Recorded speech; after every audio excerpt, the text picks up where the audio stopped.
All right, everyone, welcome. We are now recording and we are getting into The Wander, which is reader request short story number 4. We're going to do the audiobook recording tonight. It's been a hell of a day here in Montana. So I'm hoping that we can launch this out. We can record this in about like an hour and 20 minutes. It'll probably be an hour and a half. I normally do about 20 to 25 pages an hour, but I do it a little bit slower on this because I chat a little bit more. So we will see how it goes. We're going to hang out with Merrick and Bianca today in a short story that takes place between War of the Gods and the Parting, and I am so excited, and here we go.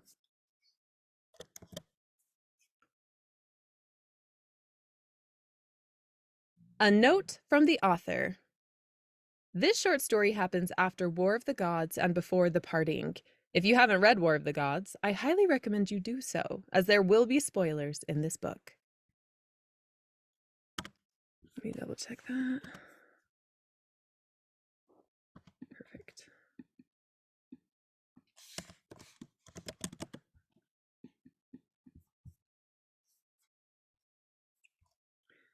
It's chapter 1, but there's only one chapter. No, there's more than one chapter. Never mind. I'm thinking of a different story.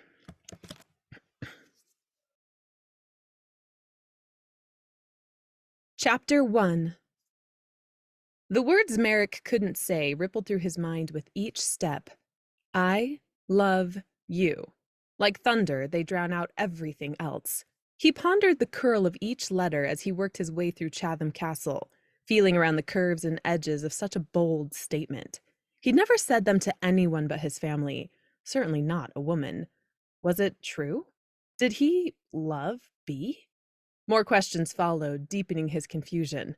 How did a witch know they were in love anyway? What did love mean? Wolfgang described it as unremitting heartburn, but Wolfgang was a miserable toad. A harried assistant rushed by, parchments and scrolls overflowing her arms and streaming to the floor. Panicked squeaks issued as she scuttled past, near tears. He grabbed a runaway scroll, set it on top, and gave her an encouraging nod. She returned it with a watery smile. Resolute, he steered himself for the high priest's personal chambers. If he did love Bee, which he highly suspected, that didn't mean he had to tell her. Too soon for that. Wait, I mean... No, that's okay. Okay, I'm redoing that because the suspected kind of blurred together. Personal chambers. If he did love Bee, which he highly suspected, that didn't mean he had to tell her. Too soon for that. Far too soon, right? 2 guardians stood at the top of the stairs, blocking entrance to the high priest's wing. Recognizing him, they let him pass. He turned left towards Derek's door, but slowed to buy himself time. Too much, he muttered, driving a hand through his hair. Don't be a fool, Merrick. She just went through a battle, lost her best friend, and then some. She can't handle it. The pep talk failed to make him feel better, perhaps because it seemed too much like an admission. An idea like love should simmer in the background for months, because commitment and other things lay within. He cared for Bee, deeply, more thoroughly than he wanted to admit. Something in the chasing of her felt intensely satisfying, but not as much as the catching. The words deserved belong. How about belong to her? You guys, sometimes I don't make any sense.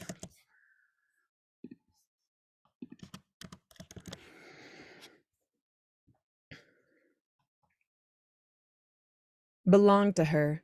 They were a gift, something to give. They were a gift, something to give.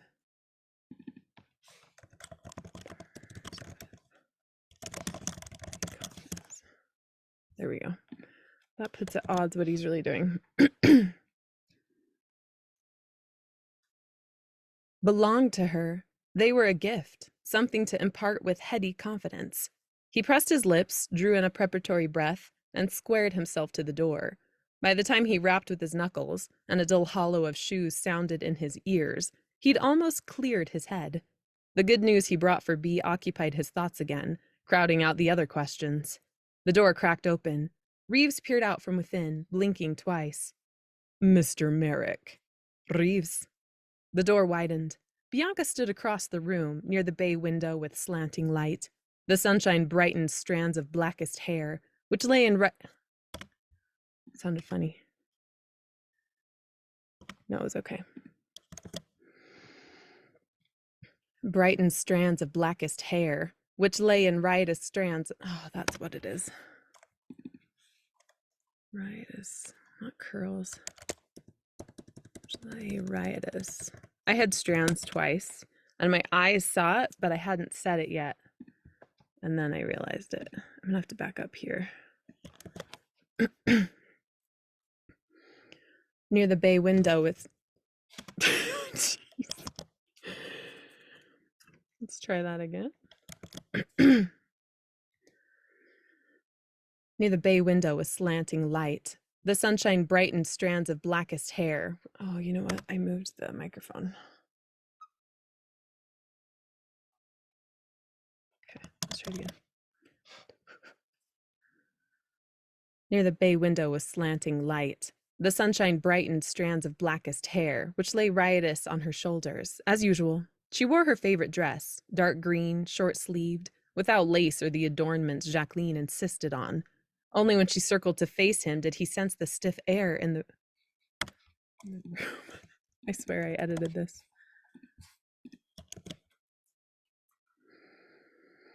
Or the adornments Jacqueline insisted on.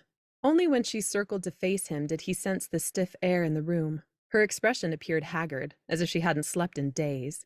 All attempts to read her expression left nothing but questions. Mornin' B. Reeves stepped away. Taking the hint, Merrick wandered inside. While Reeves scuttled to another room, Merrick approached her carefully. Proximity highlighted her reddened eyes and a low sniffle. A cloying perfume lingered as if someone had just left. B? She folded her arms across her chest. Her eyes didn't lift from the floor. Hey. He stopped several paces away. Her guards divided them. He sensed the return of the prickling, unscalable wall she held so forcefully every now and then. Some days she was pliable as satin, others rigid as stone. You all right, B? No. Something happened. Camille's aunts just came to speak with me. She tilted her chin back, jaw tense. They surprised me. I didn't know they were coming, and I wasn't ready for them. Jikes, no wonder the room felt like a boulder. Oh, it was fine. She shook her head. Her voice carried a hollow resonance. I suppose I'm glad it's over. I had planned to avoid them forever, to be honest, because I'm still angry. Not to them. Sort of. A scowl marred her features. They weren't fair to Camille, or even good to her. Doesn't matter now, but I'm angry enough that I didn't want to speak to Bettina. What you did, sounds like. I did. And? She scoffed. We were cordial, but it wasn't warm. I could see that they're struggling to make sense of her death and deciding whether they should meet Brecken's parents. Has Lita spoken with them? Yes, but she knew them better than me. I'm inclined to believe she was far kinder, though I wasn't rude. He could picture her prickly defensiveness, the intensity of her emotions she couldn't hide. Bianca wouldn't have been mean-spirited, but certainly not affirming, with so much shored up inside her. It's only been 2 months since Camille died, B. You need time, and you'll work through it. She flinched. I know. Recalling his original intent, he said, Well, I guess it's excellent timing that I brought good news. Her shoulders straightened back, heralding a spark of curiosity in her slate eyes. The interest heartened him. Oh? Matthias said I could go. Confusion wrinkled her forehead. Go? To the Southern Network with you for 2 weeks, to find Andre and fix Vivite. He says I've earned time off. Surprise smoothed her bewilderment into a sloping ghost of a smile. Really? Start in immediately. She soared across the space, grasped his hands. Her fingers felt like ice. We can go right now? We can take Vivite and find Andre? If that's what you want. Doesn't matter to me what we do, as long as I get to be with you. A shaky laugh answered. Shaky launch.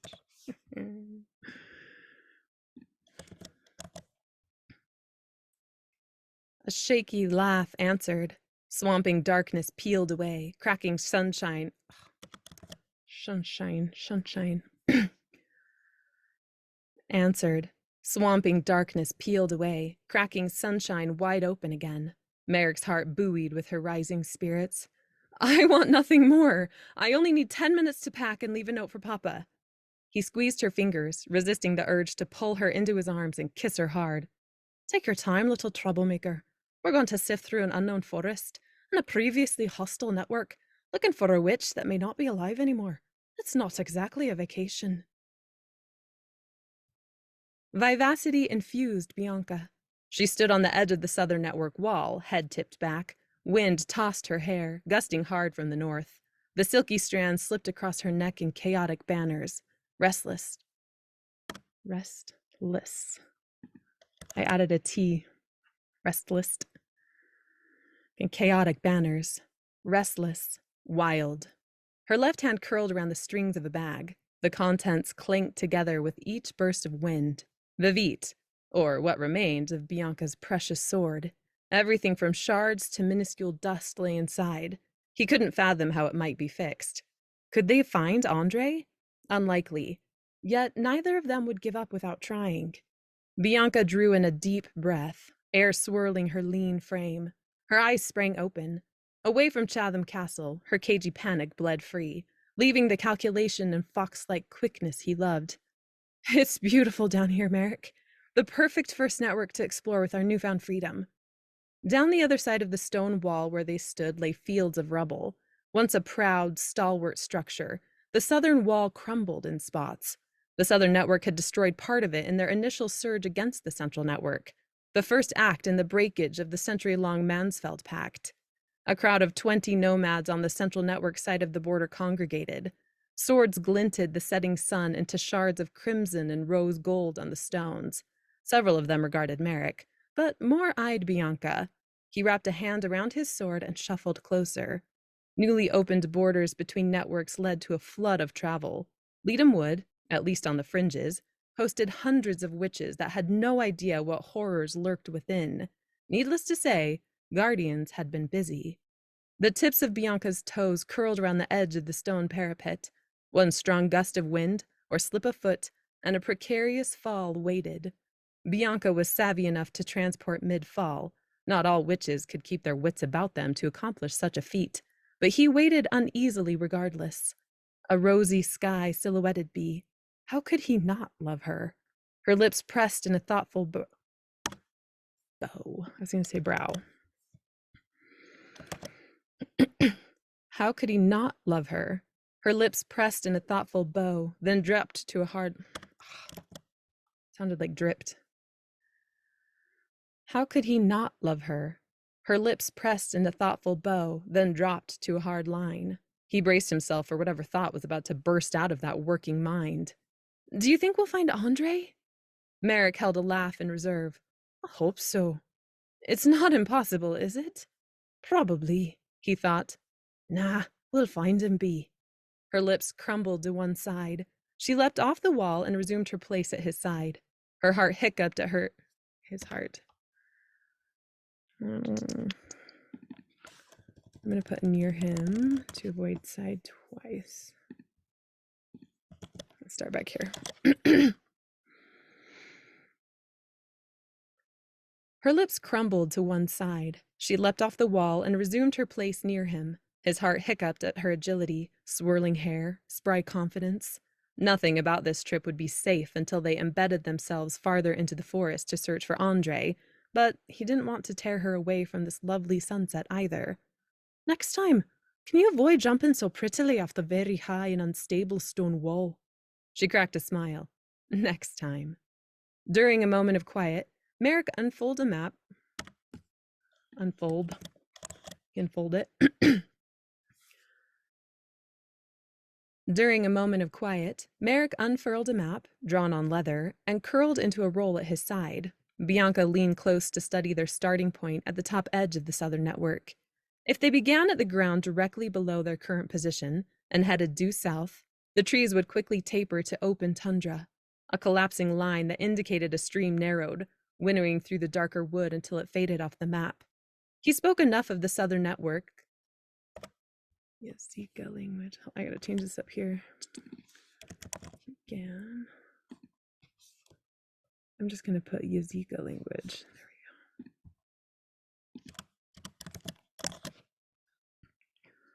There we go. He spoke enough of the Yazika language that they would manage to ask the right questions, but not well. Nuance wouldn't be their friend, but it was better than nothing. Where do we start? He tapped a finger at a spot immediately south. There's a village to the west of Zamek Castle called Hoshe. I've heard Andre spoken of there before. I figured it's as good a place as any to start. There we go. I've heard Andre spoken of there before. I figured it's as good a place as any to start. Her eyebrows crashed together. How do you know it? A mission. Did you come here a lot? He shrugged. A fair amount. Hoshe, she murmured, as if testing the weight of the words. Hoshe. We'll walk for a bit, until the trees end. Can't we just transport? Yes, but I thought you might like to see the forest here. He swept an arm behind them, indicating the dwindling tree line that continued for an hour or so before dropping to tundra. Bianca smiled. You have good thoughts. Once we're ready, I'll transport us both to Hoshe. There's a stream away from the village where we can camp. The nights are short this time of year, so it doesn't get dark until much later. We'll have time to set up and forage for dinner. Keep an eye out for other wanderers, but I think we'll be safe there. Understood, Protector. He sent her a sidelong, wry glance. You're ready, little troublemaker. Take me away. With a snort, Merrick sauntered to a craggy set of descending stairs leading right into the southern network. Once occupied by South Guards, old torches, and a cache of weapons, the southern wall now stood lonely and empty, accompanied only by the wind. Bianca trailed at his side. Don't pander to me, Merrick. Are we running a fool's errand? I definitely am pandering. Pandering is my favorite thing to do. Shall we pander? She nudged him with a shoulder and a reluctant smile. Her hard edge softened when she said, This is pandering. He laughed again. You make it so easy. Seriously, Merrick. Halfway down the steep stairs, Merrick stopped. His earnest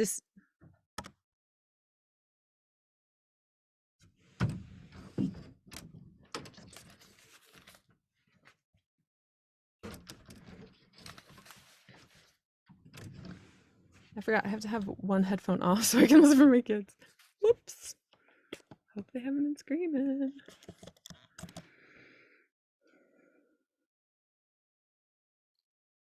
Halfway down the steep stairs, Merrick stopped.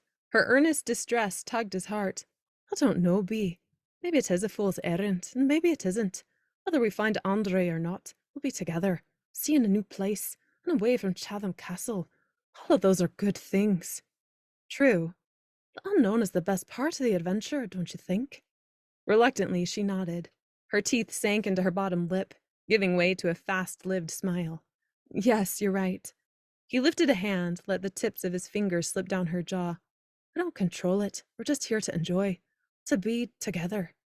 Bianca hesitated, heart in her eyes like a full moon. You really believe we'll find Andre? I do. She tilted her cheek in his palm, and all the world settled. He draped an arm around her shoulders. I'm always right, Bee. That's something to get used to. She snorted. Now that is... I thought that was Bee. I think that should... It's gotta be Merrick. Now that is pandering, he cried. Bianca laughed, a fulsome sound that didn't last long enough. When she stepped out of his arms, she pressed a quick, devilish kiss to his lips and laced their fingers together.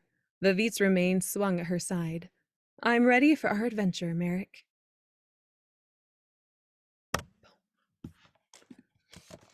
Chapter 1 down. Whoop, whoop.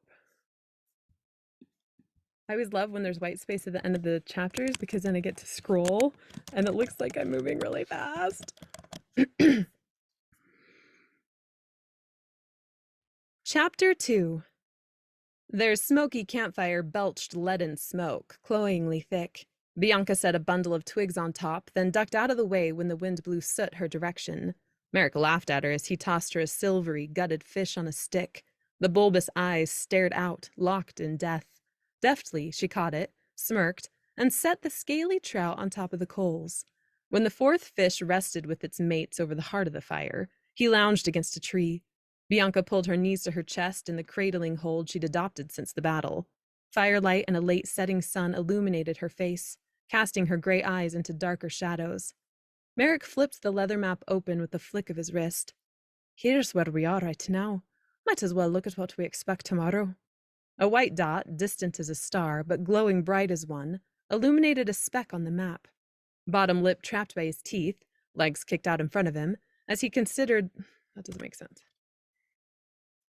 The as needs to go. Bottom lip trapped by his teeth. Bottom lip trapped by his teeth, legs kicked out in front of him. He considered their... Okay, that makes more sense.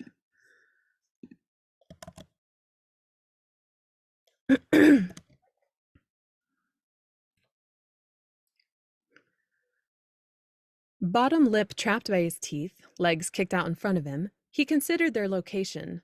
Hochet village lay off...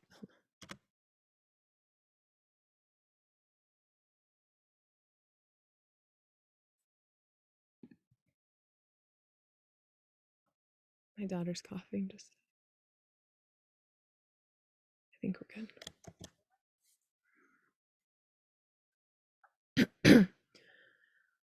Bottom lip trapped by his teeth, legs kicked out in front of him, he considered their location. Hochet village lay off to their right, about an hour's walk away. It had been a definitive dead end. Bianca reached out to turn one of the fish. Hold on. She's choking.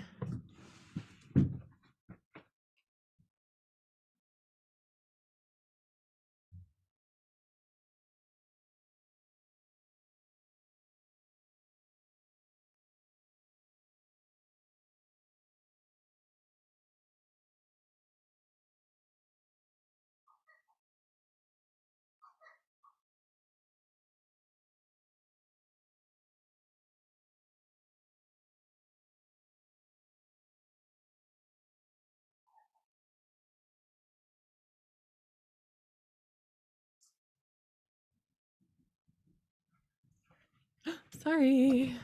My daughter was choking. She's fine.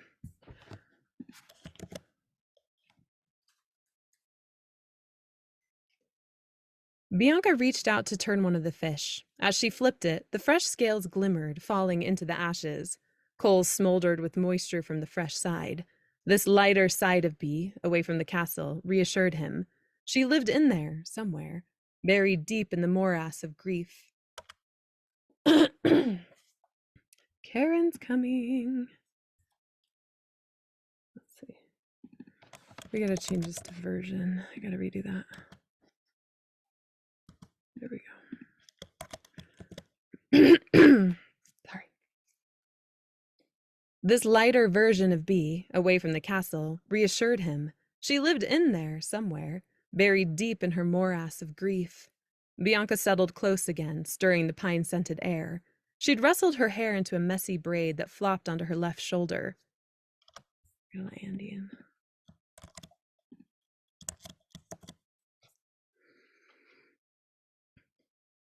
Tendrils escaped, wispy and trailing. A curl brushed his arm as she glanced at the map over his shoulder, a steaming cup of tea in hand.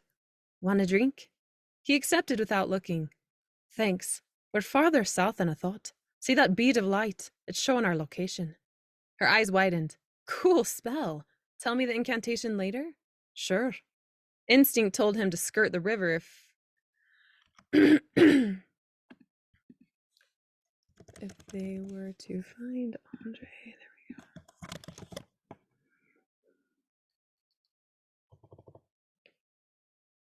Instinct told him to skirt the river if they were to find Andre, but how did that make any sense?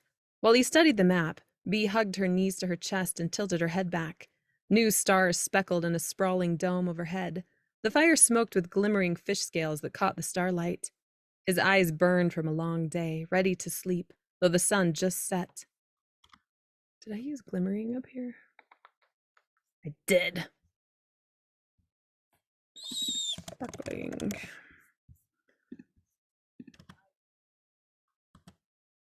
Oh my gosh, I cannot get my throat clear.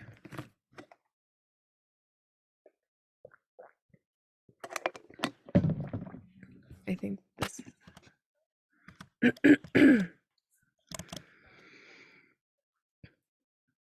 my gosh. The fire smoked with. Sorry, you guys. The fire smoked. There we go. The fire smoked with sparkling fish scales that caught the starlight. His eyes burned from a long day, ready to sleep, though the sun just set. Must be near midnight. He yawned, rubbed his eyes with the back of his hand, and closed the map. Her musing tone pulled him out of reveries of where to go next. Papa told me to be careful before I left. She tilted him an amused smile. Papa said to be careful out here. That's what I just said. Same diff, B. Same diff.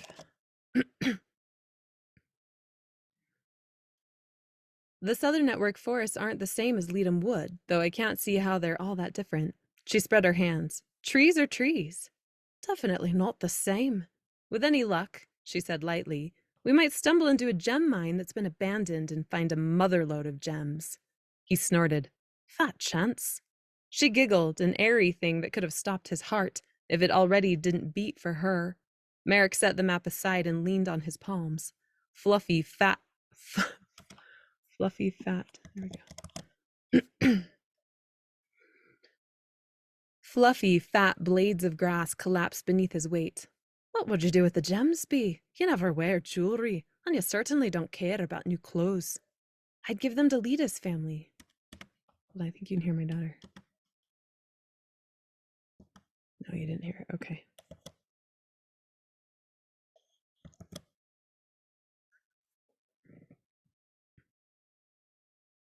They're struggling. Oh? She nodded, and the conversation ended. Whether Lita hadn't revealed more than that, or Bianca didn't want to speak about it, didn't matter. Merrick let the topic go. What are you going to do after we find Andre? Survive? He would have laughed if she hadn't sounded so serious. Is Farah. Okay, hold on. I have to say survive.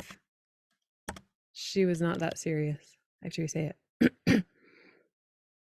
And that sounded too much like Bailey. What are you going to do after we find Andre? Survive? He would have laughed if she hadn't sounded so serious. Is Farah going to force you to choose whether or not you'll return home to the north or stay in the central network? His nose wrinkled. Not yet. She feels like she has a debt to me. Without Derek, things might have ended differently for the northern network, and not in a good way. Because of that, Farah is supportive of me staying with Brotherhood. She wants to create more concrete ties. If Gerlin were in charge, well, that would be a different mess altogether, wouldn't it? I liked Farah. You impressed her. No small feat. Almost said Derek. I went to say Merrick and Derek was coming out. Merrick swirled a loose tendril of her hair around his finger. The sleek strand hugged his knuckle, loosened, and dropped back to her haphazard braid. Bianca held the silence. Your father is doing better, he said carefully, monitoring her profile, which was little more than shadow in this depth of night. He gauged her tension by the way she held her neck, taut. Tight. Oh, night. Tight night. I don't know if I want those together. Taut and pulled tight. He is doing much better because of his new assistant, Baxter. Do you like him?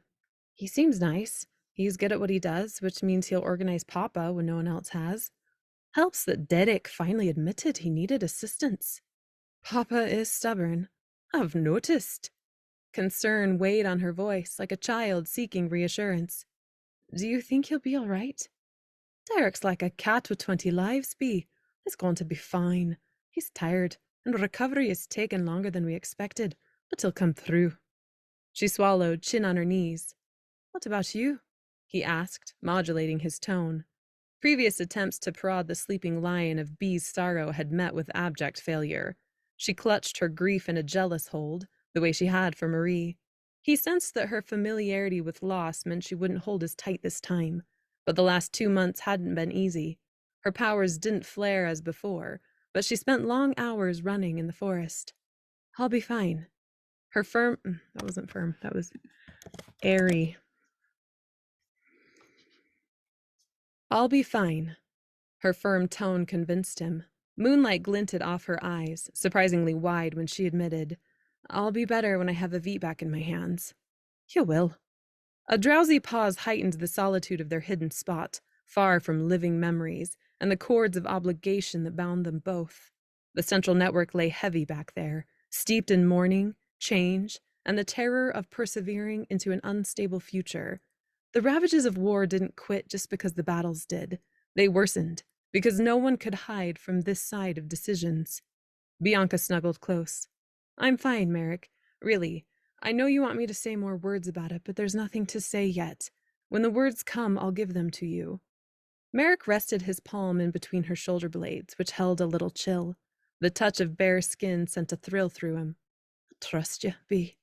She smiled, then yawned. What sort of animals live down here anyway? Not forest lions. Others? Not sure, to be honest. Arctic bears, but this is too far north for them. She scooted closer. He welcomed her warmth by putting a hand on her arm, squeezing gently. Get some sleep, little troublemaker. We're safe enough. We'll stay up a bit, just to make sure, now that darkness has fallen. That, sounded funny. I stuttered over the darkness.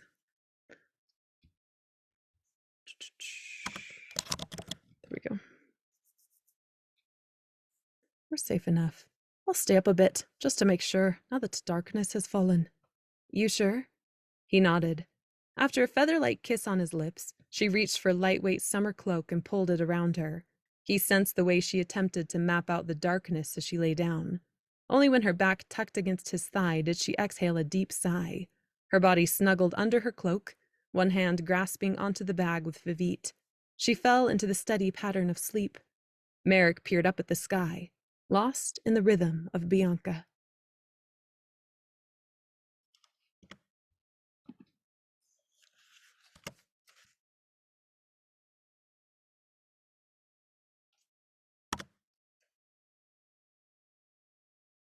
Okay.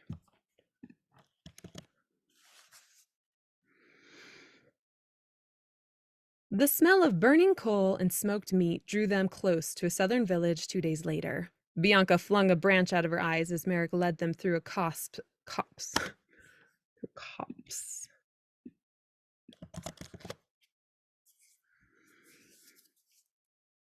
Bianca flung a branch out of her eye. Oh, I just popped my thumb.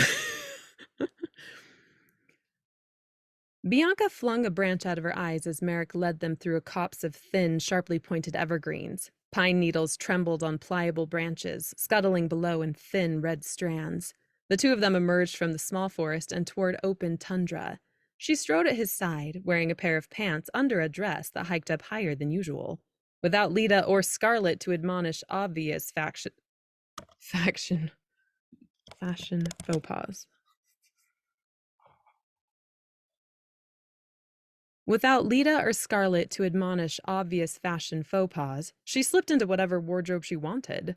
The bag containing Evite swung from her elbow, except for the hilt, inscribed with the swooping A signature.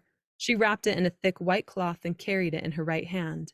The villages closest to Zamek Castle betrayed no knowledge of the evasive Andre, so Merrick pointed their track farther southwest, to the heart of tundra and snow territory. Summer still held some sway here, but a brittle wind brushed by in frosty reminder. A narrow market bustled ahead, packed with stalls, witches, and smoke. Only 10 or 11 tables spread in a straight line. They eyed Merrick and Bianca with great distrust. The tables didn't eye Bianca. The witches. I'm going to say witches. Otherwise, it sounds like the tables eyed them with great distrust. Witches eyed Merrick and Bianca with great trust, but gave Merrick no reason for alarm. He didn't blame their suspicion. In the distance, witches streamed from other places, moving like ants against a wavering sky. Southern Network witches couldn't transport since the breakage of the Mansfeld pack, leaving them packed.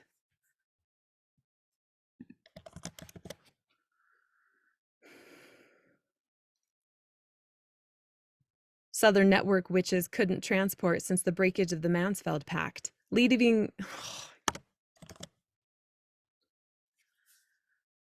ants against a wavering sky. Southern Network witches couldn't transport since the breakage of the Mansfeld Pact, leaving them to walk great distances for basic supplies. Attempt number 6? She asked. Sounds right. She shied. You guys, I'm struggling.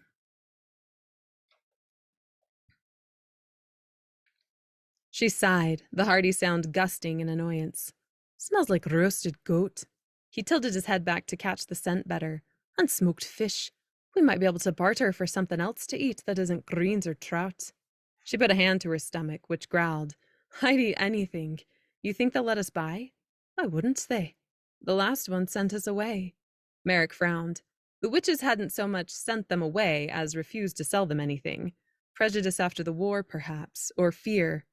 This market probably isn't used to witches from other networks, she continued, oblivious to his thoughts. Maybe not, but worth an attempt. We'll ask about swords first, just in case they do ask us to leave. All right, but let's try to find food if we can. He chortled.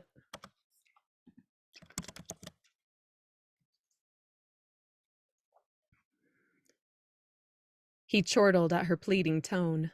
They approached a table lined with knives, double-sided fishing spears, hooks, and spring-loaded Arctic bear traps. A wizened man sat behind the gruesome table, on a seat lined with fur. He squinted through scrunched slits, nose wrinkled. Bianca unwrapped Vivit's hilt, the A visible, and held it out. Andre? The man tipped forward to peer at it, as if looking into a pond over a mossy bank. After a moment, he shook his head and pointed south. Bianca mimicked him in question. There? The man stared. Merrick cleared his throat, attempting the dialect of Yazika. Sometimes I prep so much I forget to start. Like that. Where am I at? Merrick cleared his throat. Okay. The man stared. Merrick cleared his throat, attempting the dialect of Yazika he knew best. With 50 active dialects, one never knew. Do you know where to find Andre? He stated the question very wrong, or the man had no idea, because a shake of his head followed. Bianca's lips pushed to the side in a poor quelling of frustration. She nodded and said in Yazika, "Thank you." A different table scattered with hooks, arrowheads, and thick mallets held an assortment of hand knives for fishing. They had thin, rubbery blades and narrow points. She held out Vivit's hilt, tapped the A, her brow lifted in silent question. The woman shook her head. All right, I gotta fix. That's Vivit's hilt. There was another one up here. No, that one's fine. Oh, we had silent twice. Where'd it go?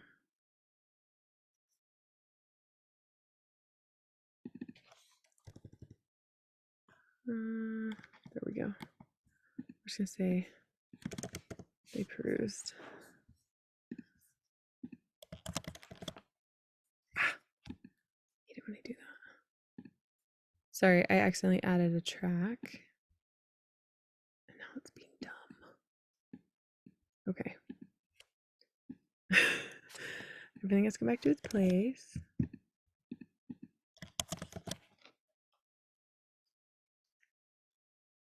They perused the rest of the stalls. A witch sold them a roasted duck. Bianca bought 3 loaves of puffy, rounded bread, and they headed away from the intruding stairs. 4 villages and 12 hours later, Bianca stared over the tundra. Wild grasses bent in a breeze, stretching to vast unknown. Sunset cast a profile to her strong jaw, sturdy chin. Lashes, long and full, hardly blinked. She ripped another piece of bread off the loaf, but didn't chew it. It seems rather silly that I'm already frustrated. We've only been here 3 days. We've been rebuffed over... Rebuffed? We've been rebuffed at over 15 markets. True. The wind whistled past as Merrick tore a piece of duck meat off a bone, then flicked it into the grass. Her next whisper had a haunting quality. Every day, it's hard. It is. We're not wasting our time. No time with you is wasted, Bee. She tipped to the side, put her head on his shoulder, and fell into quiet. He wrapped an arm around her and let the day pass into night without another word. I don't know. I don't like how that ended. It doesn't feel final. I want to kind of lift so it feels positive.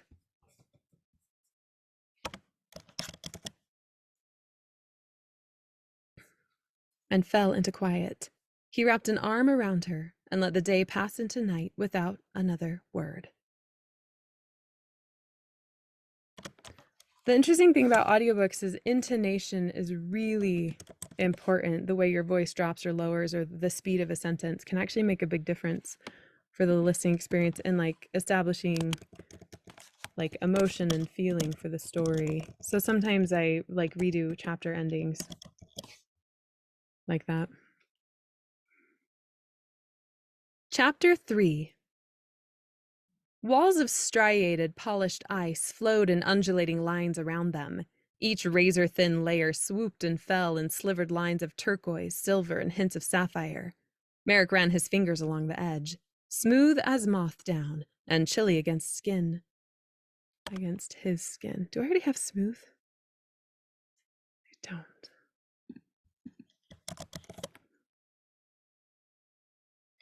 Fingers along the edge, smooth as moth down, and chilly against his skin. Ice skittered ahead of a clumsy step, accidentally kicked from the bottom of his foot. He paused at an icy threshold. Ahead, a narrow tunnel of frozen walls closed in. He'd have to scoot sideways instead of stride forward. His shoulders were too broad to fit, but Bee might.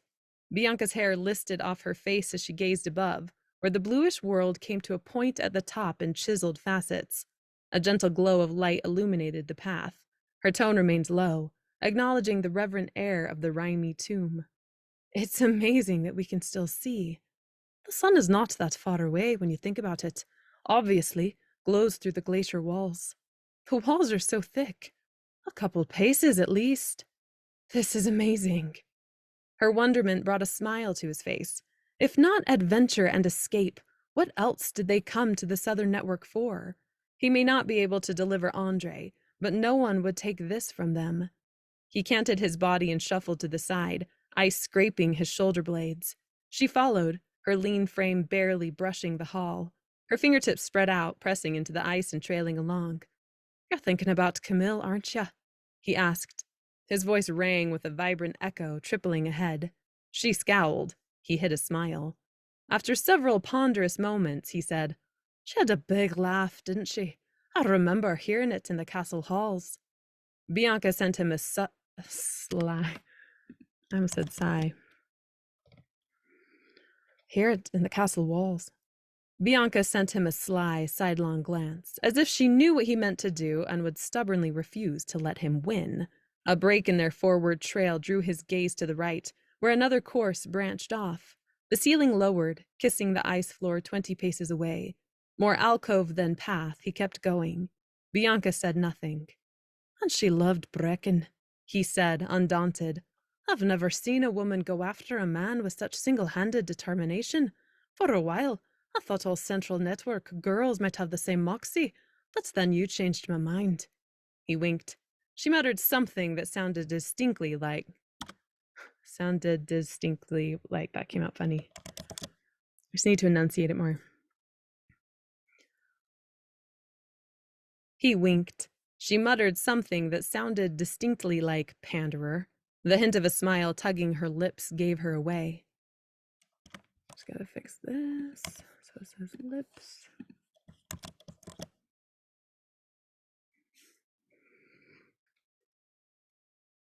Merrick ducked under an ice shelf. Flakes drifted to his shoulders in a white dusting. Brecken was a friend of mine, you know. I do. He would have made a great father. I always pictured the two of them with 4 kids, all blonde and big curls. Camille would have been the sort of mother that let them get away with everything. I don't know. Bianca paused to study a swirl of ice in the wall. She had a feisty side when riled. Triumph. He shot her a devilish smile. In careful acquiescence, she met his gaze, rolling her eyes in capitulation. Merrick laughed. Come on, Bee. You're not going to conjure a ghost if you talk about Camille. Keeping her bottled up inside is making you miserable and antsy, and you're not a fun camping mate like this. You know how to talk about loss. You learned how to grieve with your mother." The tentative amusement he dredged out of her fled. "That's why it's so hard. It stirs up other losses, too. Mama, grandmother, it's not just Camille, but Stella and Tiberius and Brecken and—" She trailed away. He turned his attention to whatever route lay ahead, if any. At some point, the novelty of this newly discovered adventure would have to end. This far into the glacier, who knew where it led? "I won't push you before you're ready, Bee, but I want you to know I'm here, with you. You don't go through it alone." Bianca's slotted eyes seemed to search for something before she released a raspberry, arms dropping back to her side from their defensive crossed position on her chest. Need a comma.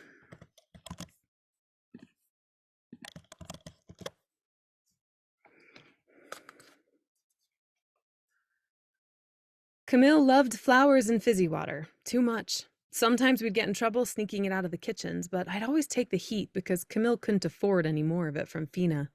"The heat?" He laughed, incredulous, as they walked again. "What? Did you have to do dishes or get strung up by your thumbs?" She grumbled, but didn't look that upset. "Dishes, I'll have you know, and a lot of them.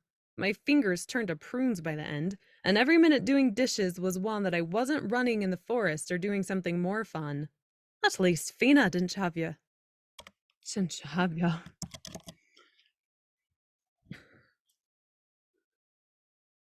At least Fina didn't have you chopping wood. Bee finally cracked a laugh. "I had other taskmasters for that." He grinned, ducking around a tight corner that led to the right in a narrow cerulean tunnel. Darkness awaited at the far end. "Next time, you should revolt." "I tried."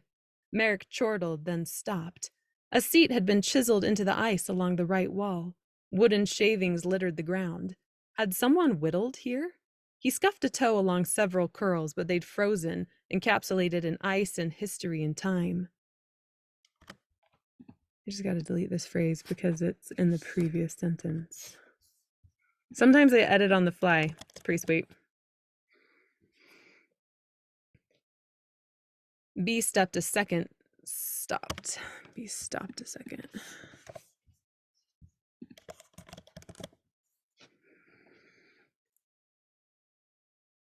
Bee stopped a second before slamming into him. She took the unexpected scene in with a blink, her head tilted. "What is this?" "Dunno. Looks like a hidden spot. It's like someone created this place. A hiding place, maybe. Seems likely. The entrance was pretty small and tucked away." Breath frosted with each word, rising into the close air. The brush of cold on his spine and his sternum intensified. Neither said a word. "It's daunting." "The ice?" Camille. Mourning her. Not just mourning her, but— In her hesitance, he thought he knew her reply. "But learning to trust another friend again," he silently finished. For a witch who had lost so much, how couldn't she fear another one? He knew the pain. "'Tis daunting," he said, and pulled her near. He pressed a kiss to her forehead. A groaning, wrenching sound issued beneath their feet. Bee glanced at him with a wry smile, tinged with uncertainty. "I think the ice is asking us to leave. I think we better listen to it." 20 minutes later, they emerged back into the stony, black walls of a low-lying cave that ended at the glacier, which must have shorn across the back of the cave at some point. Each of them gathered the packs and supplies they'd left behind, hefting it onto their backs. Bianca peeled Vivit's bag open, her shoulders relaxing when all appeared well. A single point of light lingered in the distance. Merrick walked toward it, carefully managing an ice and shale field. With a low-slung ceiling, he barely had room to stand and dodged miniature ice-covered stalactites. They approached sunlight again, and the claustrophobic sense of tightness in his chest eased. "Well," Bianca said, with a bit more levity than he'd heard in several days, "I think it's safe to say that Andre doesn't live in a glacier." "Not that glacier," she snorted. "Now that we've trekked farther south, more villages popped onto the map early this morning, around a river. They have some potential." "Are they close?" "Yes. We can walk to one of them, then transport to get to another. They're sister villages. At least, I think that's what their name means. The map isn't all that clear, neither was my Yazika guidebook. They scatter the river edge, so there's... Hold on, I gotta fix something up here. Scatter the river edge.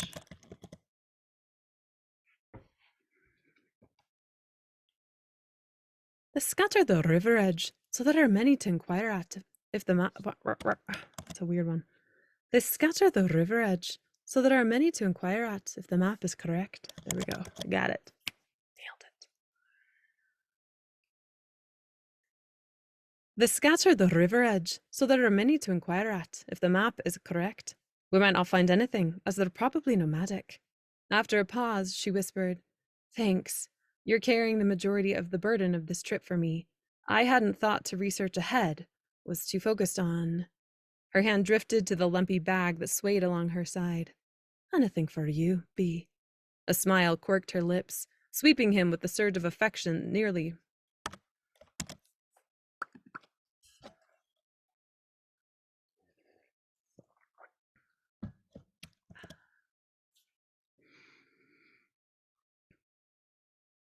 A smile quirked her lips, sweeping him with a surge of affection that nearly brought the simmering truth out of the depths of his soul.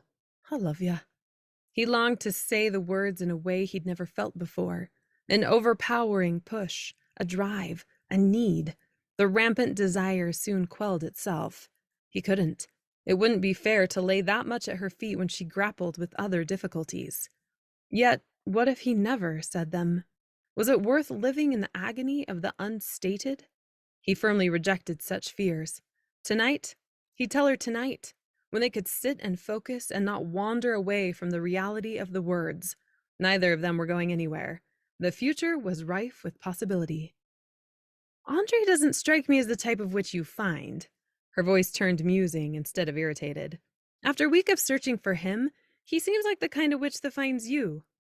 "And only a week left," came the unwelcome reminder. Time closed in on them with increased pressure, not just to find Andre, but to soak up every moment of Bianca he could find. There was no telling what he'd be called to do next.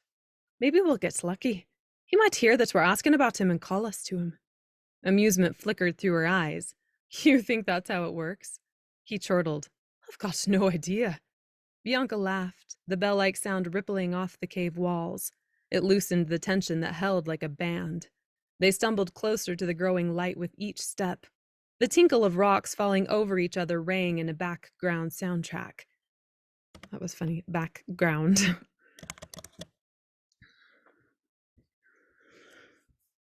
The tinkle of rocks falling over each other and... The tinkle of rocks falling over each other rang in a background soundtrack. There we go. The tinkle of rocks falling over each other rang in a background soundtrack. When they stumbled into daylight, an azure sky and puffy clouds awaited. Merrick straightened, arms elongating overhead. A white, snowy tundra rippled out. Bianca readjusted her pack, pulling up a fur-lined hood. Strands of hair danced in the wind, highlighting a smile. "That was fun." "Was it?" "The adventure felt good. I've never been inside of a glacier before." "Me either. It was pretty fun." Bianca stepped close, wrapped her arms around him. He returned the same, folding her inside. Against his chest, she whispered, "I'm sorry I'm not better company." Merrick squeezed. "You have nothing to apologize for, B. Give me time. Take all that you need, little troublemaker. I'm not going anywhere. Because I love you," he silently added. "And before we return to the central network, you'll know it." She snuggled closer.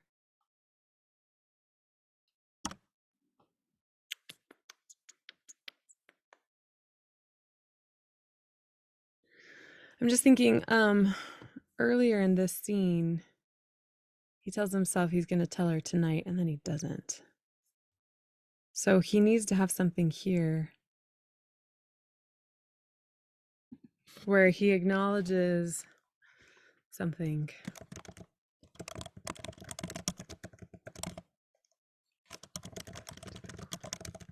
Well, he wouldn't tell her tonight.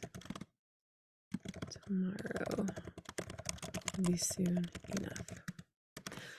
Otherwise, the flow doesn't quite make sense because he kind of like, it's like, I'm going to tell her tonight. And then like days pass and like days will have passed in the next scene. So it doesn't quite make sense the way it lines up. So we just need to re-record this one part. Perfect. It's right there. Her rampant insecurities cut him to the core. Well, maybe he wouldn't tell her tonight. Tomorrow would be soon enough. Merrick squeezed. You have nothing to apologize for, B. Give me time. Take all that you need, little troublemaker. I'm not going anywhere. Because I love ya, he silently added. And before we return to the central network, you'll know it. She snuggled closer. Here's Garrett. What's up, Garrett? All right. We're almost at an hour and we're halfway done. We are making excellent time.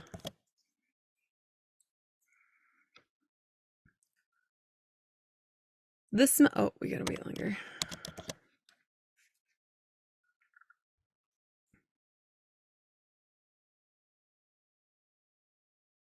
The smell of blood and fish filled the air. Entrails and soaked reeds decorated the wet rocks of a riverbed ahead of them. Scales glittered along the black earth, interrupted by footprints. Old bones, sharp rocks, and strips of leather lingered amongst the sable riverbank, where water burbled in peaceful refrain. Shouts and giggling children echoed from farther away. Bianca didn't move at Merrick's side, invisible like him. Unlike most witches, she left no footprint, no sound. 20, she murmured. She counted how many witches were visible amidst a sea of multicolored tents that speckled the riverbank. Amused by her observation, he asked, Children? 8. Males? 9. Weapons? 3 swords. Merrick suppressed a laugh. She'd make a better partner than some of the brothers. Unfortunately, they weren't here on a mission for the network, just for Bee's good humor, her soul. Nomads? She asked. River nomads, looks like it. They're a clan in the southern network that wanders the shores, moving with fish and weather, to distinct spots at different times of the year. They have swords and probably knives, too. No bows that I can tell, but their huts are pretty good sized. There are probably more witches inside than out. It's worth a shot asking them about Andre, don't you think? Depends on how good your nomadic Yazika is. He laughed, removed his invisibility spell, and strode out of the trees. Though Bianca had the option to stay behind, that wouldn't happen. She'd follow him to the heart of any quest. Merrick held both hands in front of him as he approached, slowing his gait. Bianca shuffled through the grasses at his side, close enough to see out of the corner of his eye. She mimicked him. 3 men, all of them lean but wiry, converged together. 2 of them stared at him in stoic annoyance. Another studied him openly. Behind them, several males shooed children closer to the women, who closed into a group. Each male witch produced some form of weapon, whether club, knife, or sword. Laughing children quieted, scuttling out of sight. The women stood in a wall, screening the elderly and youngsters that wriggled impatiently at their backs. A few tents shuddered with movement as witches shuffled inside. Cautiously, Merrick ventured a tentative greeting in Yazika. The closest male cocked his head, responding. Friendly? Nope. What's the accent? Friendly. Merrick jerked his head to the side, an affirmation of yes in this area of the southern network. Wandering through, he said, hoping his words conveyed a sense of impermanence. His hand wove ahead of him, indicating movement. Searching for Andre. With an elbow, Merrick motioned to Bianca. She extended the bag holding Vivite. The middleman, shortest and scrawniest, but clearly in charge, flicked his fingers. She sent the bag to him with the spell. The 3 of them murmured together as they pulled the edges apart and peered inside. A single finger poked at the pieces. The man stared at it, gaze narrowed, then withdrew the hilt. An appreciative sound followed. The leader used the tip of a dirty finger to trace the swooping A near the hilt. After settling Vivite back inside, the man tossed the bag to Bianca. It landed in a pile at her feet, clattering. Her face twitched with a wince she didn't reveal. The witch shrugged a single shoulder. No, Andre. Where is he? Merrick asked in Yazika. Another firm rebuttal. The blank expression sent Merrick into a tizzy of suspicion. Before seeing the sword, there had been some underlying emotion. Curiosity, at least. All had been wiped bare, now. Why? Did they protect Andre? Rebuild. Merrick gestured to Vivit. New sword. His voice wavered. He couldn't be sure if he said build or build again or if it mattered either way. These men were keen enough to understand that he and Bianca, clearly not from this network, sought to find the great sword maker. They said nothing. No? Bianca whispered, resignation lining her tone.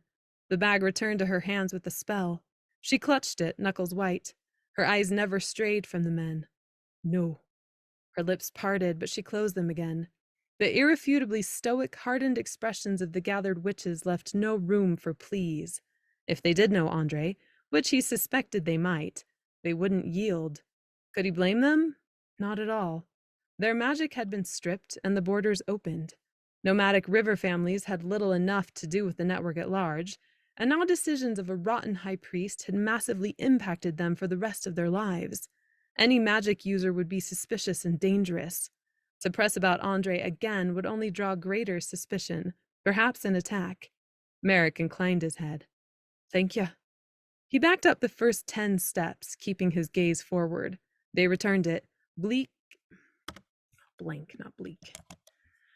There was a double back up here. I had back, the word back, in the same sentence. There we go.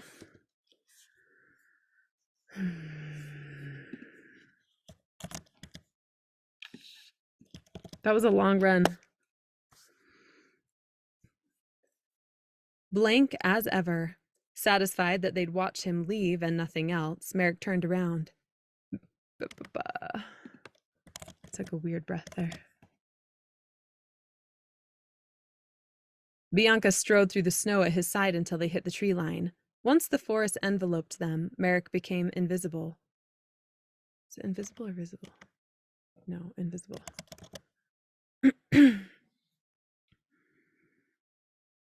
Bianca strode through the snow at his side until they hit the tree line. Once the forest enveloped them, Merrick became invisible. Bianca completed the same. He glanced back. The witches remained as if frozen. No one had moved. Not the women, the children, the quivering tents. All lay unnaturally silent. Boom, bam, baby! We only have 10 pages left. We're killing it. We're killing it.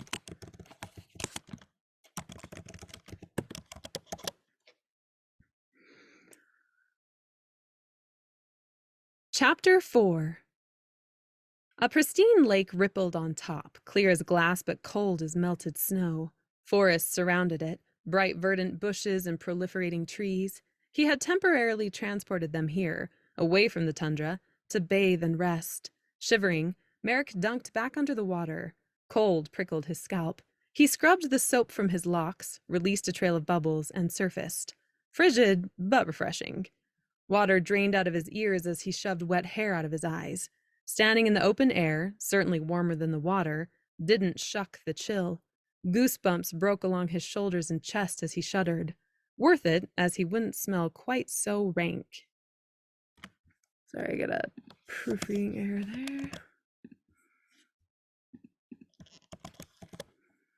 there. Sunset approached. The sun shone intensely all day and most of the night, lowering far enough below the horizon to give the illusion of darkness for a few hours. Tired of unremitting sunshine, he anticipated the break. Such long days created a drive to go that consumed him, but he had to give them time to sleep and rest. Bags formed under Bianca's eyes quickly these days. Her magical power waned, not as potent as usual. Grief had a way of robbing all energy. Not far away, Bianca sat in the water, high as her elbows. Her hair slicked away from her face, black as pitch in the umbran lighting. Sorry, one of my dogs was whining.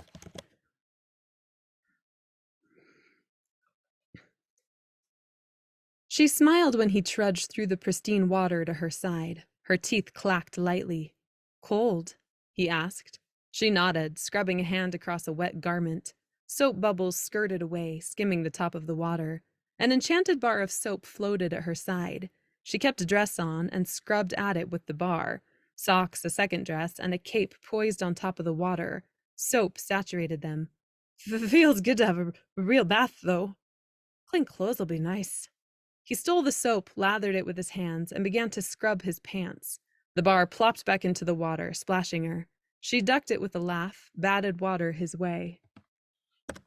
My dog was just rattling his cage, so I want to listen back and make sure you can't hear it.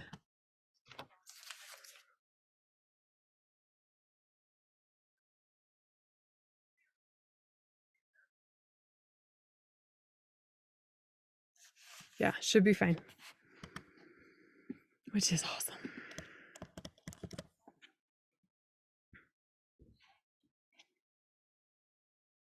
Oh shoot, I lost my spot. Where'd it go? There we go.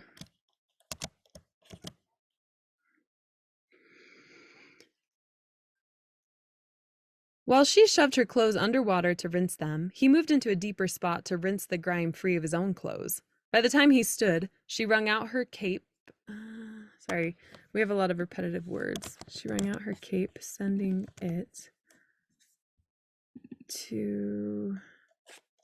What's another word for rinse?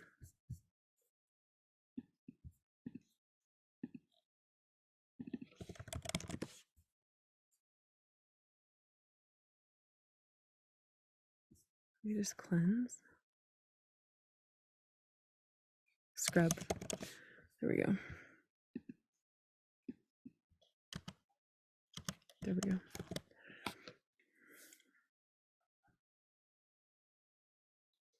While she shoved her clothes underwater to rinse them, he moved into a deeper spot to scrub the grime free of his own clothes. By the time he stood, she wrung out her cape, sending it to the shore with a spell. They draped That's why I hate editing on the go, but it always has to happen. Her garments draped branches, because I want all of them encompassed. There we go. Her garments draped branches, quivering in a breeze that chilled him further. Oh, need a bonfire, he muttered. By the time he finished scrubbing his own clothes, and quickly at that, fuller darkness had falling.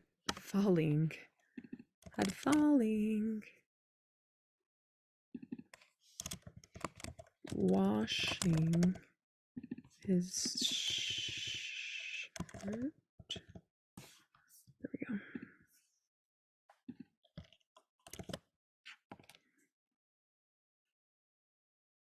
By the time he you can hear me scraping, like going like this in that little, after he muttered. By the time he finished washing his shirt, and quickly at that, fuller darkness had fallen, moving fast. Bianca sent her final garment away with a toss. It flapped open mid-air, winged toward a tree, and settled with a burst of wind. To his surprise, she drew close, pressing herself against his bare chest. He brought his arms around her in a soapy embrace. Better, she chattered. How do you have any warmth? He chuckled. A striking midnight sky cut overhead, with stars clustered thick as frosting in a striated band.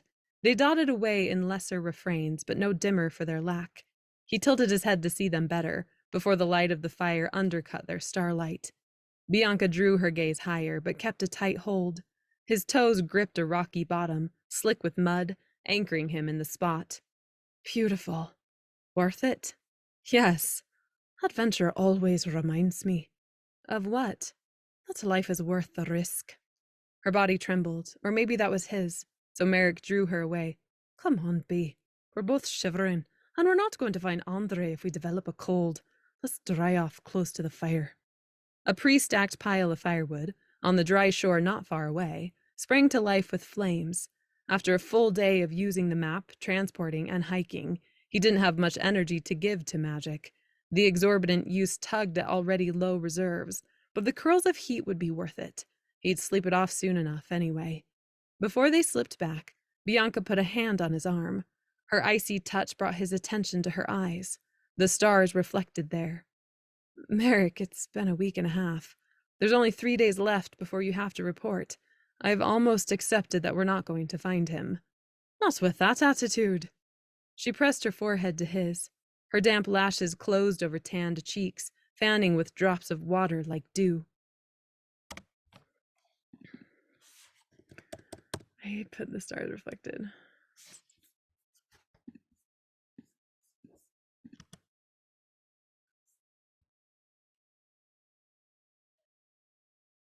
There. The stars reflected. There.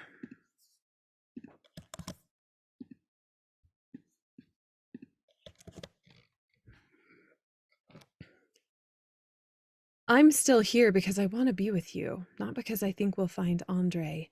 I haven't been able to accept losing Vivit because I didn't want to. Not with Camille and Mama and Stella, and I just want you to know that because I told you I'd give you the words when I had them. I just want you to know that. I didn't emphasize the right word there. I just want you to know that.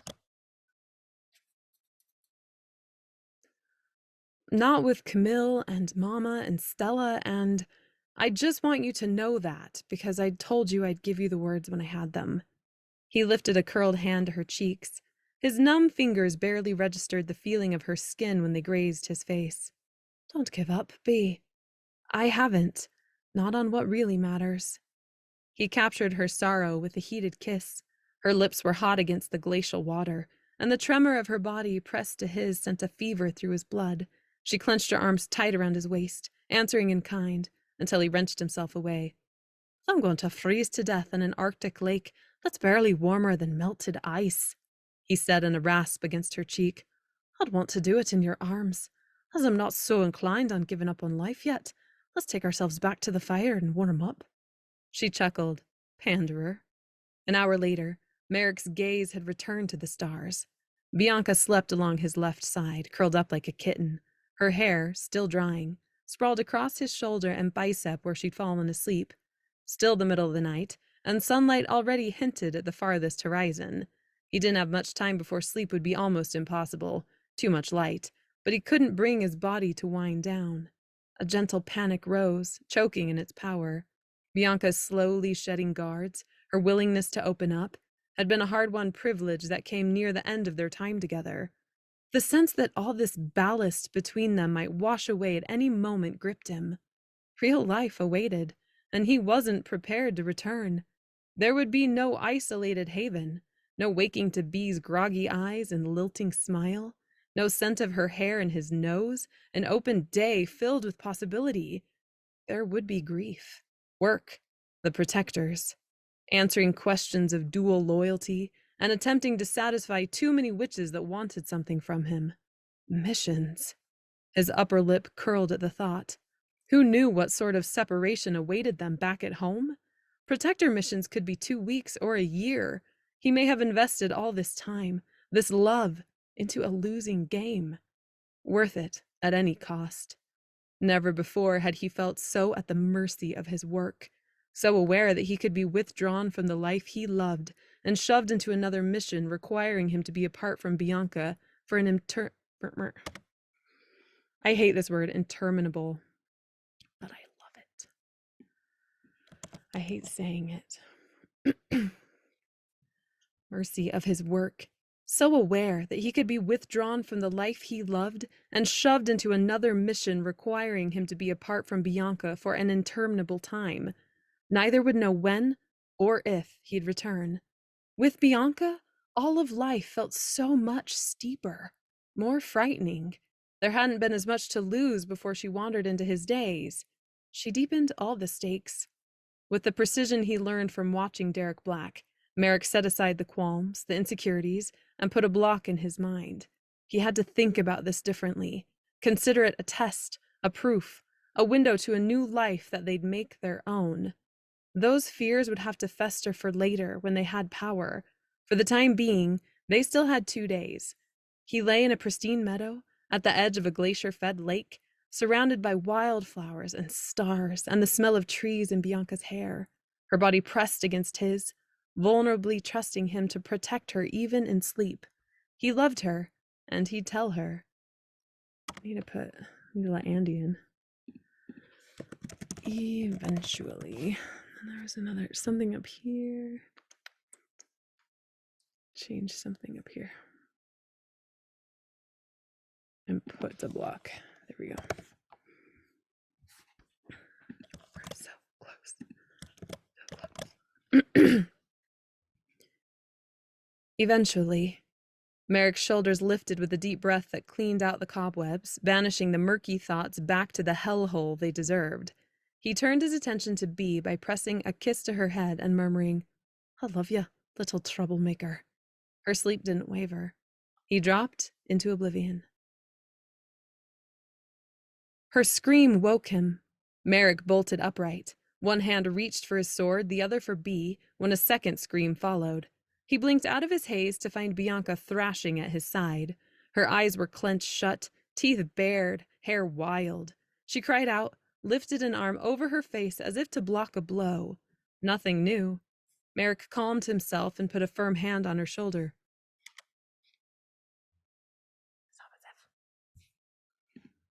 Sorry, my dog cage was rattling. Nothing new. Merrick calmed himself and put a firm hand on her shoulder. "Bee, it's Merrick. You're safe. I'm here at your side. Nothing can hurt you." The tension in her jaw drained. Her frantic breaths lessened. Moments after he spoke, her arm loosened and dropped to the side. He gathered her, tucking her spine to his chest. A final whisper quelled the terror. "I'm not going anywhere, Bee. You're safe. I love you." Sleepy breaths returned. He tucked the hair out of her eyes and behind her ears, humming under. Sleepy breaths returned. I'm just going to do humming. Then we take under, and then we don't have two breaths. He tucked the hair out of her eyes and behind her ears, humming. Minutes later, finally convinced she wouldn't return to nightmares, he released his too tight hold. Bee slept on. Merrick lay on his back, arm propped behind his head. His racing heart slowed as he studied the lightening sky. These nightmares had become ritualistic every night. What if he wasn't here? Did she know she dreamed? After almost 2 weeks together, he didn't think so. She never mentioned them in the morning. Neither did he.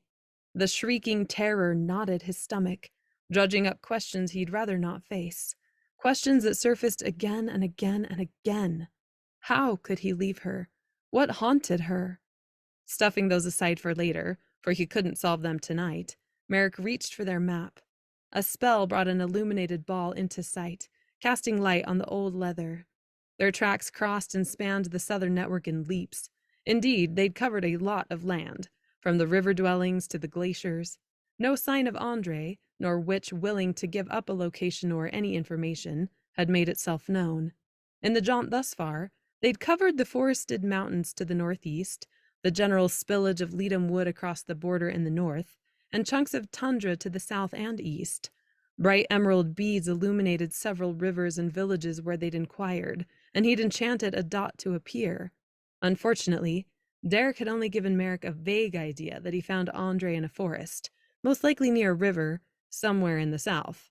That didn't mean Andre would still be there. They should cover more tundra, at least follow the lesser tributaries off main rivers, the ones not listed on maps. Forests swelled along the riverbanks. Did they have it in them for more disappointment? Had Bee really resigned herself? After half an hour of plotting out different villages and places they could trod, Merrick gave up. They had 2 days left. Whether they searched for Vivi or not, he'd spend them with Bee, doing something. He set aside the leather and squeezed his eyes shut against blooming daylight. An arcing disappointment shot through him. He tried to stuff it down, but couldn't. It rose constantly. Frustration keened deeply. He'd wanted to find Andre for her, craved her redemption, restoration. He nodded back to sleep, hoping that Bee's broken heart could truly knit itself together without Vivite. Whoop! I think we're right on track. Right. Dang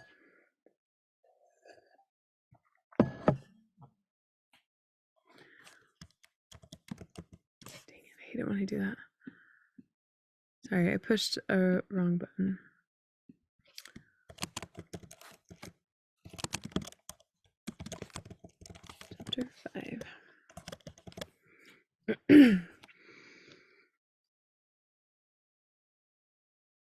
Chapter 5.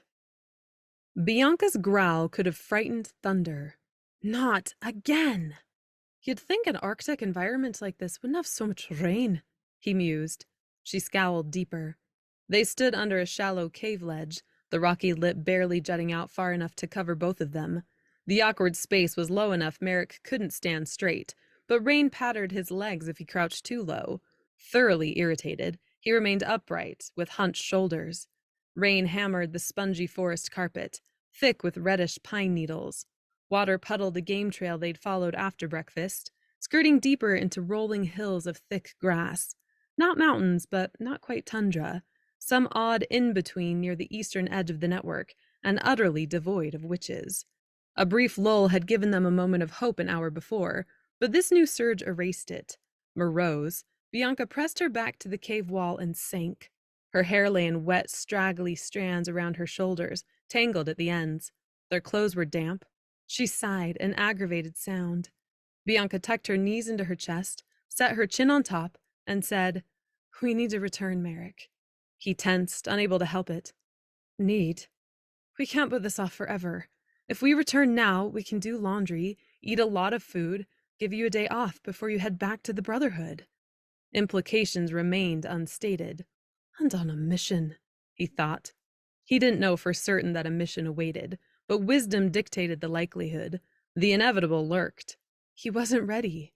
He hadn't said the words yet, hadn't fulfilled the heart of his purpose here, nor did he want to do so now, bent under an outcropping with rain and mud and cold. Merrick swallowed his rising frustrations and sank next to her in the loamy dirt, feet stretched out. Ooh, sorry.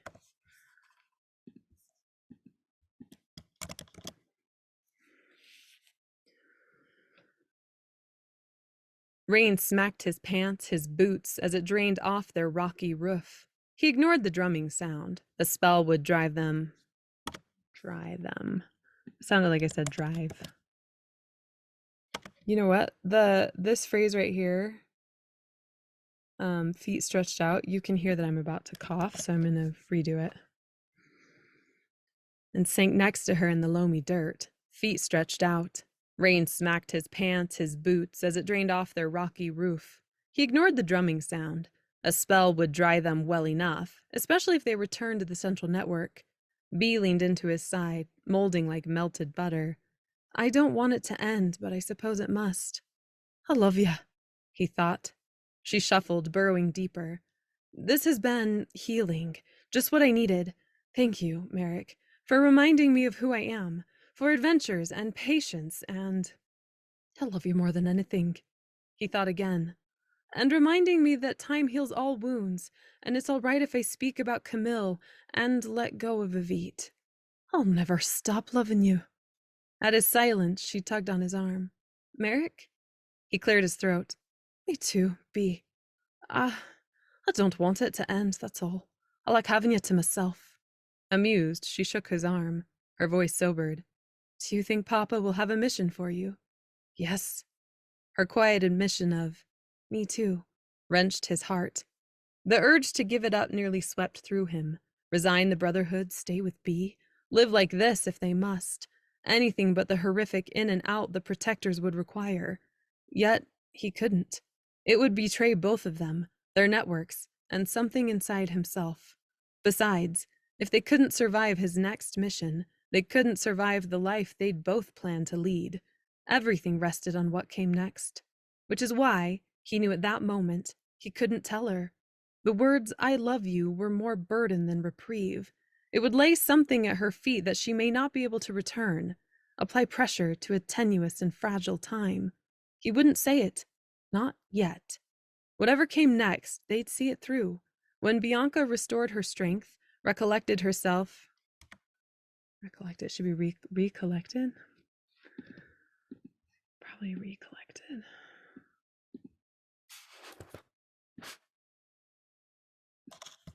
I'm going to say it recollected and see. Restored her strength, recollected herself after the haze of survival, the time would be right. He wrapped an arm around her. If possible, she snuggled closer. Her legs crossed over his, sharing warmth. Resolution and rightness settled over him. He could love her without saying the words. What about Vivit? You know what? I need to do this. Yet. His time would come. Otherwise, it's a little too Maximilian.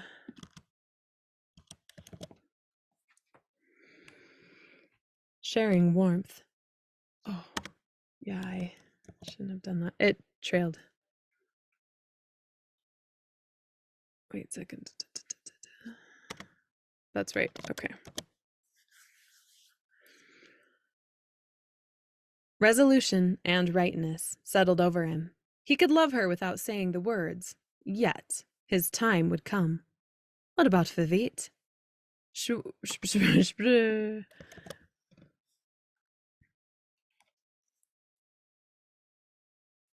One shoulder lifted in a sad shrug.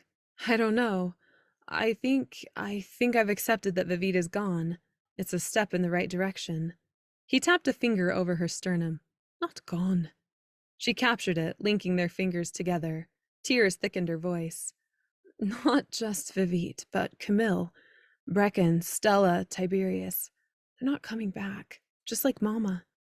I can't embrace that if I'm wandering out here, bargaining for a way to make it different. His breath caught. He'd always known her capable of such brutal honesty, but hearing it cross her lips gave him pause. I'm sorry, B. Me too. Her scalding tear hit his cheek with a... Her scalding tear hit his neck, not cheek. Her scalding tear hit his cheek.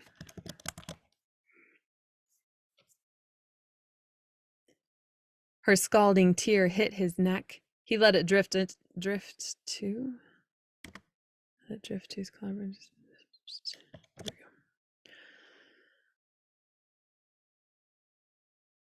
His scalding tear. Oh my gosh, you guys. Wow, we're so close. I just gotta finish this. Okay. Her scalding tear hit his neck. He let it drift to his collarbone, disappearing into his shirt. Hastily, she wiped it. Gosh. I hate the last 20 minutes. All right, we're going to start over from there. Her scalding tear hit his neck. He let it drift to his collarbone, disappearing into his shirt. Hastily, she wiped at the moisture, sniffling, but didn't apologize. He held her tighter. I'm going to bury Vivit in Leadham Wood, she said, more firmly now.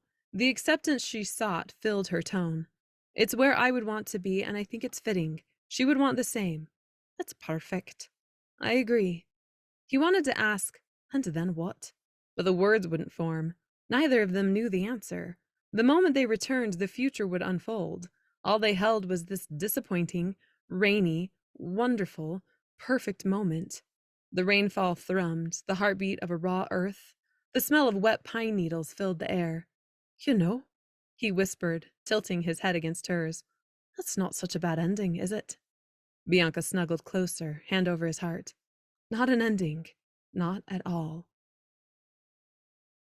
After thoroughly avoiding the castle and sleeping in Leadham Wood that night, Bianca's wry tone gave Merrick a shot of hope he desperately needed early the next morning. Well, I honestly thought I'd be more excited to see the castle than this. He snorted. Phew, excited to see the castle. That didn't sound like Merrick. Little trouble. I'm just going to take that out, actually. It is not needed.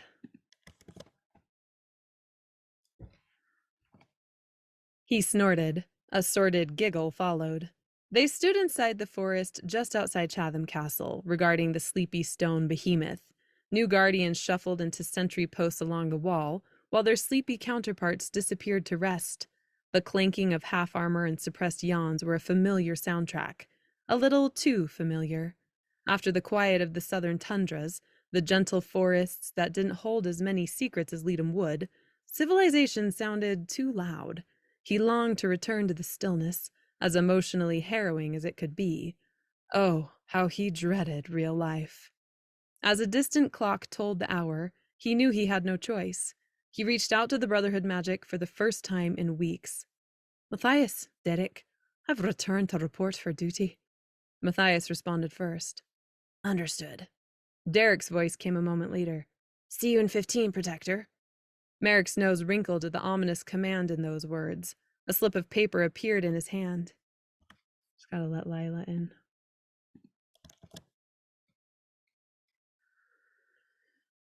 He glanced down and sighed.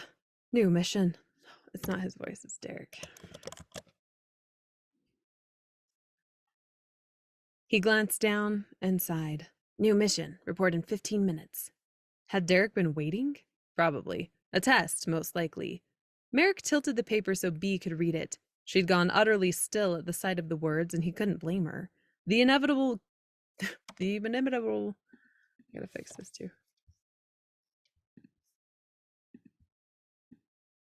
We have like half a page left, you guys. The inevitable beginning had come, the true initiation of their new normal. Their life after the Great War, the rending of the Mansfeld Pact. Nothing about their adventures in the Southern Network had been realistic. An escape, a means to avoid this end. Merrick crinkled it up, shoved it into his...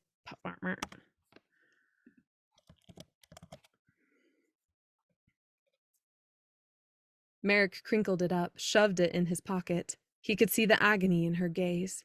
Bianca's chin was tilted up, just enough that her hair shuffled away from her temples and fell in silky strands to her shoulders, long and glossy in the fading light. Barefoot, as always, her toes dug into the mossy ground. He drank her in. This is how he'd picture her until he saw her again. Fierce, intense, attempting to appear happy for him, but failing miserably. The way she struggled to meet his gaze sabotaged her attempts to assuage his worry over her. I'll let you know when I'll be back the moment I can.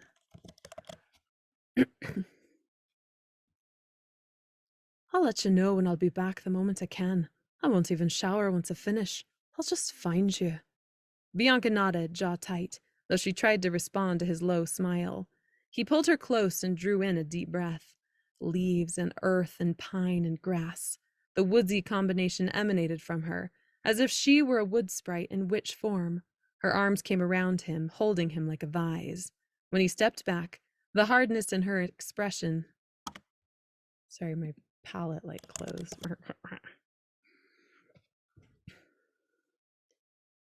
When he stepped back, the hardness in her expression intensified. Be safe. Her voice, like her eyes, lacked their usual brevity. Stolid strength replaced it now. He motioned behind him with the jerk of his head toward the forest just outside her cottage. Take a run, please. I will. Good. You'll feel better. Her lips quirked just a little, a sign of warm amusement. Thanks, Mama. He winked. I want to be something to you, Bee, but it's not your mother. I'll be back for you. A fleeting grin appeared in a heroic attempt to support him. She notched her chin a little higher, an expectant eyebrow going with it. Get going, Protector. You have someone or something to save. I'll be right here the moment you return. He grabbed her face, kissed her soundly, and pulled away. With the taste of her still hot on his lips, Merrick transported to Chatham Castle. Boom, baby! We